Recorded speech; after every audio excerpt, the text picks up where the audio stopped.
Yo, machines, welcome to another video. And in this video I wanted to sit here on the floor next to the beasts. We have the SBJ over there behind us. And it reminds me of when I was in school, you know? I would sit like this on the floor, just like in school, and I said, let's do a video the same way. In this video I wanted to talk about things that I've been reading this morning.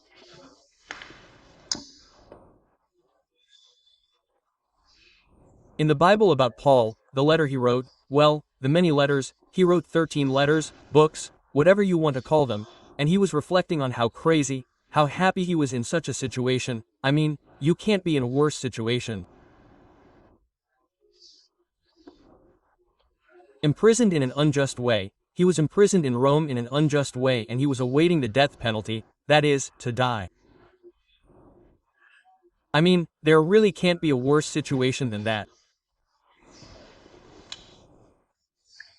Well, Paul gives us a lot of teachings on how we can always be happy, always happy. And that's very important. I wanted to share a few of them, right? The first one being that you have to be able to see everything from God's perspective. If you can see everything from God's perspective, you'll always be able to be happy. Because let's use the example of Paul, who was unjustly imprisoned in Rome, awaiting the death penalty.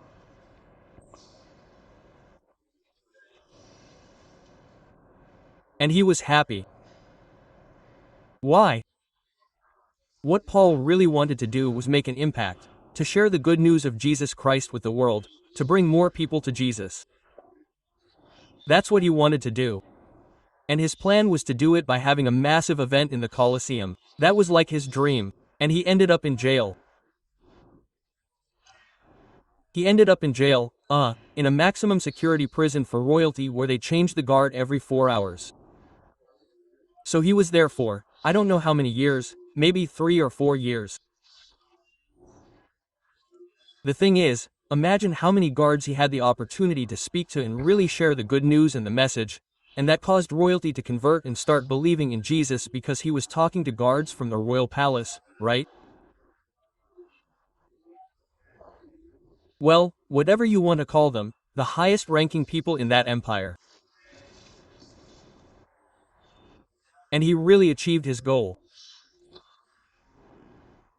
He couldn't have done it any better, but that's not all. Just imagine, Paul was a person who reminds me of him who couldn't sit still. So, since he was in prison, he started writing.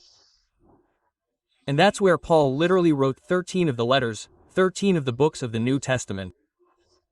I mean, almost the entire New Testament of the Bible was written by Paul because he was in prison and he couldn't move. Just imagine, I mean, the millions of people, the lives of millions of people that have been changed and continue to be changed and will continue to be changed for all eternity by the simple fact of going to prison. That's where I'm going with. You have to see all your problems from God's perspective. If you could see all your problems from God's perspective, literally, you wouldn't see them as a problem anymore, but as a blessing. You are not able to understand that this negative thing that is supposedly happening to you is going to lead to something very positive in the future.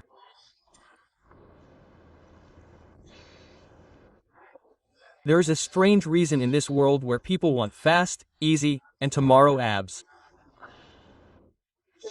I want to be a millionaire. I want the woman of my dreams. I want the car of my dreams. I want a Pagani. I want an SVJ, you don't understand that the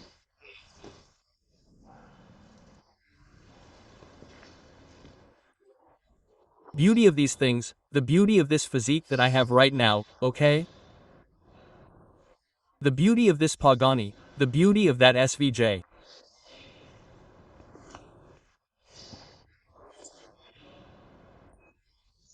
Is all the suffering and all the work and all the years and all the sacrifices and all the doubts and all the opposition and all the resistance and all the sweat that it has cost me.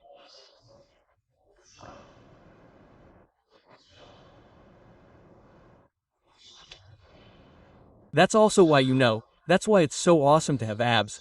That's why it's so awesome to have a great physique. Because everyone knows how much it costs, because they can't get it, bro. That's why it's cool. You don't want having abs to be easy. You don't want buying your dream car to be easy because you wouldn't want abs anymore. You wouldn't want that car anymore. If it were easy, everyone would have it. If everyone has it, nobody wants it. You shouldn't want things to be easy. They're hard for a reason, okay? So how do we stay happy in any situation? It's also very important that we don't let our attitude control other people. If we let our attitude be controlled by other people, we're never going to be happy. We're going to be slaves to other people. We're not going to be able to control our character, how we behave. Imagine if other people could dictate how you behave. Imagine that I literally open my phone right now, okay? And I read a comment.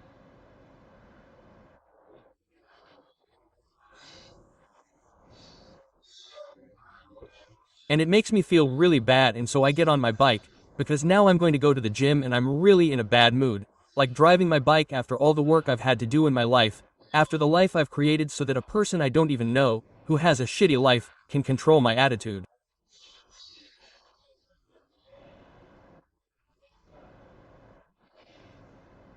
It's crazy. You'll never be happy if you allow that.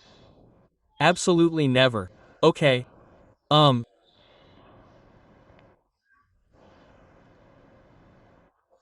Then you have to understand that all the problems you have, all the problems you have are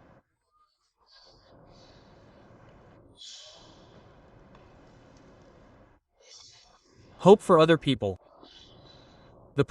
All the problems I've had in my life, all the things I've gone through, that I've documented, that I've recorded, that I've said, if you go to my previous videos you can see it, I don't even need to repeat it right now. If you put in the work to see it, you can see it. They are hope for everyone out there in the world who is going through the same thing right now. So, it's really positive. The more problems you have in your life and the more problems you've solved, the more you can serve and the more help you can be to the world. So, it's a super positive thing, bro. Okay? It's not a negative thing at all. Okay? Then another important thing is that you understand that you can always be happy if you understand and trust that God can and will solve everything. If you understand that God can and will solve everything, you're going to be happy no matter how much storm and how many problems you're having. If you truly understand that, you're happy, okay?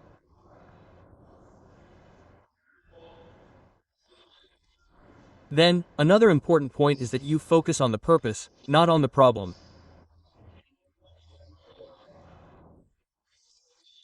Focus on the purpose that problem is forging. All the problems that you have in your life that don't make you happy. It's like, why isn't a person happy? Because he has a problem, because he doesn't have money, because he's overweight, because no one pays attention to him, because he's insulted, because this, because he's criticized, because that. I don't care why, if there's a reason why you're not happy because you don't know who you are. I don't know, bro, whatever. That problem is there precisely so that you can advance in your purpose. So, if you focus on the purpose and not on the problem, you'll always be happy, okay? And then, guys, understand one thing, people in general, okay? People generally think that happiness lies in self-gratification. What do I mean by that? Self-gratification, buying yourself a car, buying yourself a watch. By the way, today I put on the first Rolex I bought. I don't know if it's, there we are. Look, it's the Hulk. It's the first Rolex I bought, this one. And that's what I'm telling you. Today I was looking at my watches and I said, okay, I feel like it, I feel like this one. I mean, it's not even close to the most expensive watch I have. I have watches that are worth infinitely more than this one, but the meaning that this watch has is incredible. If you tell me, hey, I can only keep one, I mean, I have to sell all the watches I have, I can only keep one, I'll keep this one, even if it's the one that's worth the least, because it's the one that means the most to me. I look at it and it's the first Rolex I bought, bro. Do you understand? None of this self-gratification crap, buying something, doing something for yourself. None of that is happiness. People who think that's happiness are really lost, bro. Happiness lies in self-sacrifice, self-sacrifice. I mean, why do people think that buying a Rolex, a Pagani, a Lamborghini, living in a mansion, a huge house or, having a physique, having abs, that makes me happy? No, bro. That's a consequence of the sacrifice that you've made, of your sacrificing and suffering. That's the suffering and sacrifice that makes you happy. And it's not. Because of what the result does for you, because those cars don't really do anything for me anymore, but they still do it for everyone who sees them. It's because of what it does for others. It's because of what your suffering, sacrifice, and accomplishments are going to do for other people. True happiness really lies in serving other people through your gift. That's how we truly serve God, by serving other people, because you can't see God or that He's physically here. You won't see Him, He's there, but you won't see Him, you feel Him. Okay, you know He's there. But how do we serve God? By serving other people. What am I doing right now? Serving other people. What do I do every single day? Serving other people. Everybody can serve other people at any point in their life. That's really what's going to give you happiness, not doing things for yourself. Okay? Okay, machines, I'll leave it there. I'm going to go to the gym. Here we have the beasts. I don't know if it can be done like this. Let's lower it here so that it can be lowered. There we have them. We have the BIS, we have the Santo machines, they've finished modifying it, it's an absolute beast. They're returning it to me today. I also have the Ferrari, the 812 in the workshop, I'm lowering it more. We're seeing why we need to do several things to be able to lower it more. They've already lowered it like 1 centimeter, that's fine, but we're seeing if I can lower it more, and that's machines. So let's go for it. Greetings. Remember that you have a 5-hour masterclass on yadosuniversity.com, okay? You also have a link to my book, which I recommend to everyone, to put in the work, to take action and to transform who you are in order to create a different reality. If you don't like your current reality, if you don't like your current life, it's because you have to change who you are, from the root, from how you think, from how you act, from how you see the world. Change your thinking, change your perspective, change your actions, and you will change your reality. But if you don't change, you will get the same reality over and over again. Okay? Let's go.